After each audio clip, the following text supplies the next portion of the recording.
Welcome back. We are entering into the biochemical techniques and instrumentation. This section is dealing with the processes, the machines, the techniques using which we study and analyze various biochemical phenomena, both qualitatively and quantitatively.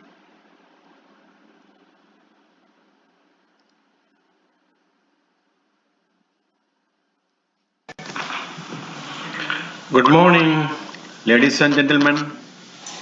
In biochemistry, often we need to extract some particular molecules from plant or animal tissues. Or in various laboratory synthetic activities, we need to obtain some specific molecules. What we need is specific, but what we extract or we synthesize is a mixture of different types of related but different molecules.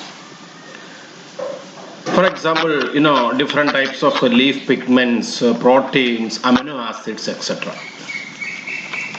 For further studies, we need to separate them from each other. But how can we do this work?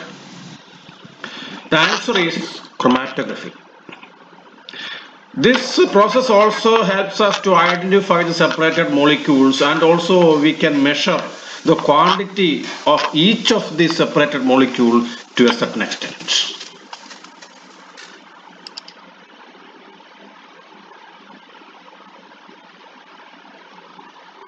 So, what's chromatography? It's a method for the separation of molecules from a mixture. This method is also used for identification and quantification of the separated molecules. Separation, identification, quantification.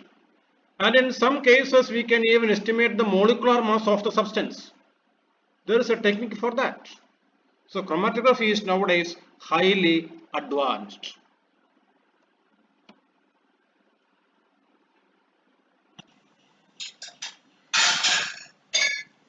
Molecules in the mixture differ from each other in chemical structure and properties. For example, charges, charge distribution, molecular mass, isoelectric pH, ionization, etc. This means at any particular conditions, these molecules will behave differently towards the environment or the phase around it. The component molecules are separated based on their affinity towards the phase in which they are distributed when these molecules are made to move along the experimental system.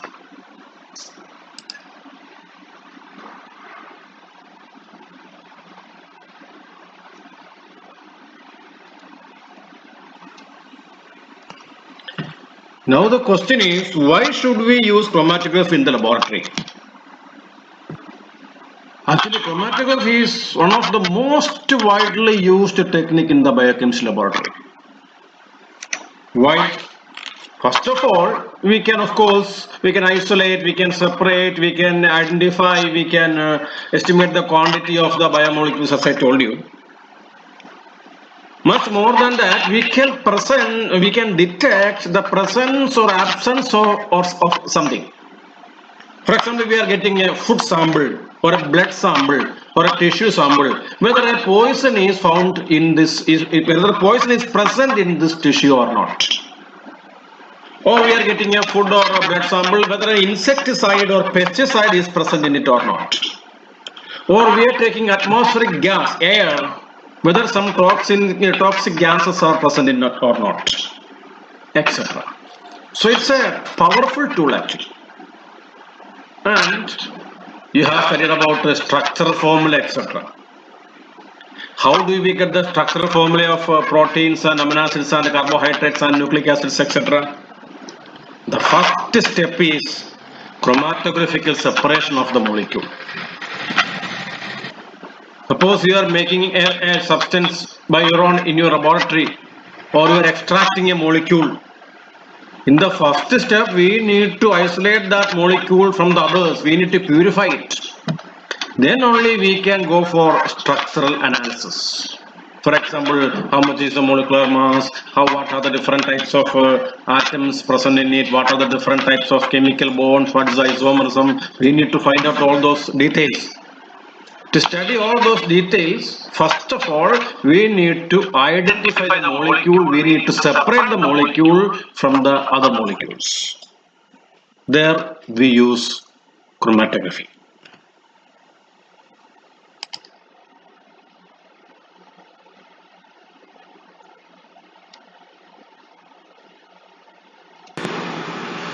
How does chromatography works? All forms of chromatography, whether liquid or gas or paper or thin layer, are using two phases. One phase is a stationary phase, which is remaining stationary, which is not moving at all, while the second one is a mobile phase, which is moving along the stationary phase. The moving phase is carrying or transporting the mixture of components which are to be separated along the stationary phase. Some of the components of the mixture, some molecules, are much faster than the others. So the faster molecules reach the other end of the paper or the column, whatever it is, earlier, while others are slow and they will lag behind the other molecules. Why molecules are moving at different rate? Simply because of their differences in affinity towards the stationary phase and moving phase. Any molecule which has more affinity, more interaction with the stationary phase will move slowly and it will be behind others. While any molecule which will have more affinity towards the mobile phase will move faster and will reach earlier. Then there is a question, will there be any molecule which will have more affinity towards both the stationary phase and the mobile phase? No. We select the phases such that the components will have different affinities towards stationary phase and mobile phase.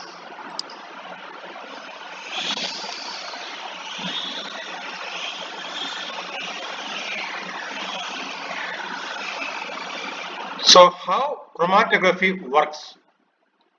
Different components of a mixture are carried at different rates, thus separating from each other.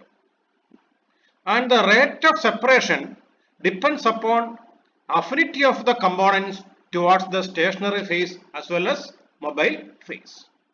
Here you can see paper with the separated components. Actually, this was paper chromatography.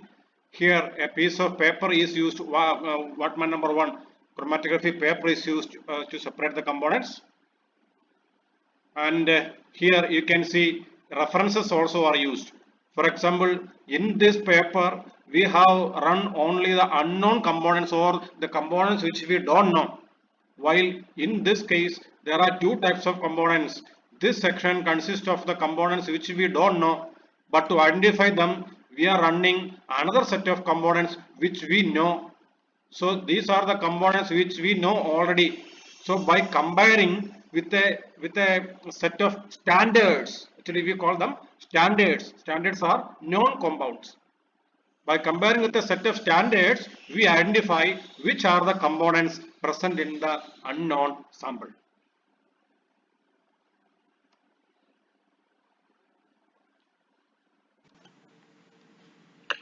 I told you that the mobile phase is moving along the stationary phase.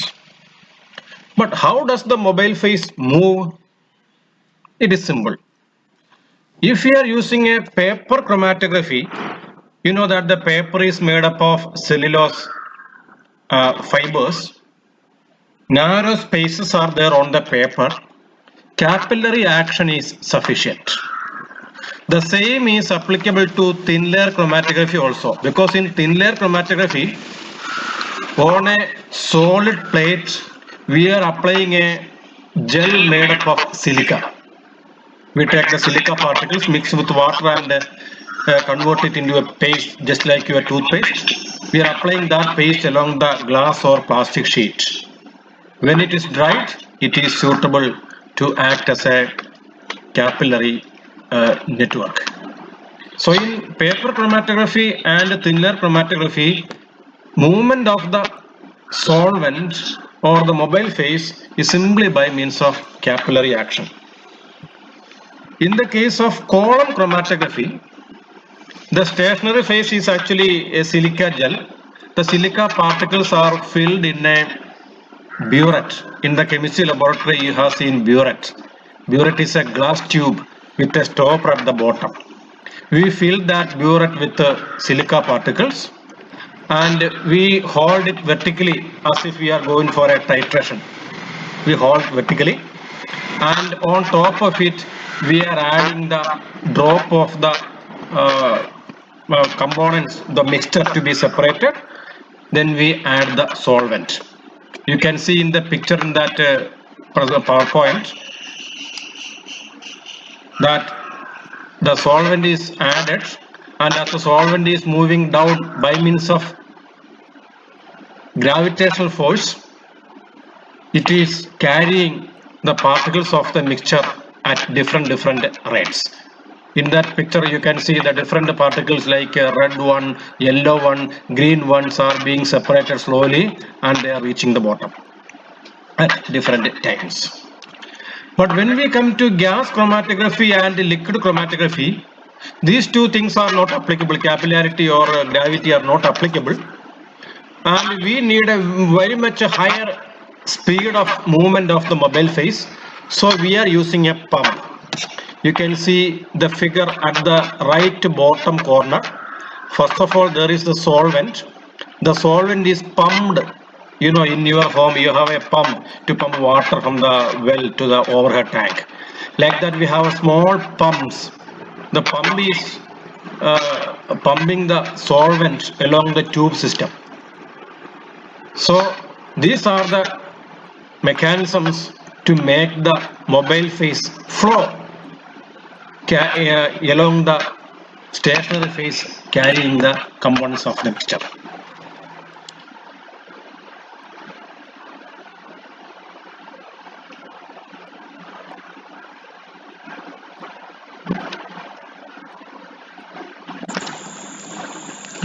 If the analyte or the molecule we are studying has its own color, natural color, for example, photosynthetic pigments, we can see them with our naked eye.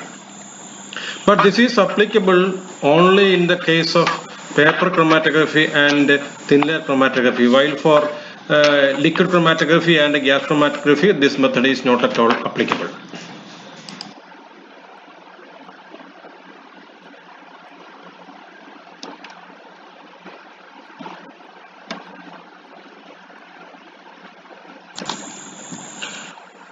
If the components we are separating do not have their own color, then we try to carry out a biochemical reaction on that paper so that a new product having a color is produced.